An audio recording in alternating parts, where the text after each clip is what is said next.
Hello friends, myself Professor Rajeshri Dakne from KEH Shroff College of Arts and Commerce, Mumbai, Kandivali. I am the head of the Department of Mathematics and Statistics. Today we are going to study mutual fund.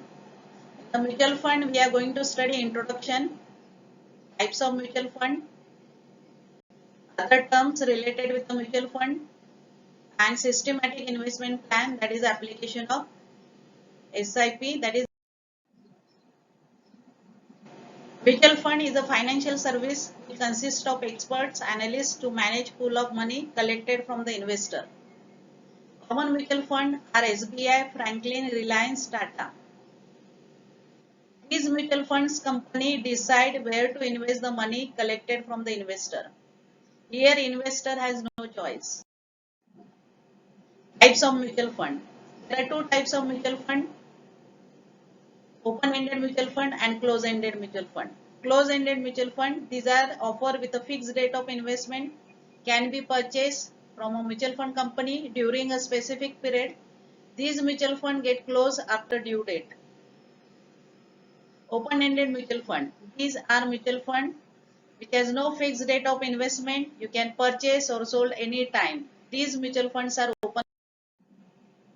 Load on mutual fund. Initial expenses like marketing, advertising, commission, etc. incurred at the time of launching of mutual fund are recovered from investor by the means of load. Load are the charges paid by the investor while dealing in the mutual fund. There are two types of load, entry and exit load. Entry load, it is the charges paid by the investor while purchasing the unit of mutual fund.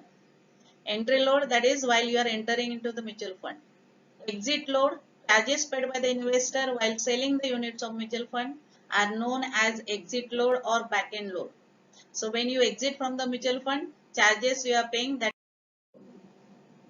Other terms which we study are liabilities. It is all expenses which are payable.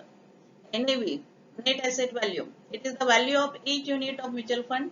It depends upon the current asset of fund and its liabilities. Dividend, amount or value paid to the investor when mutual fund is in profit.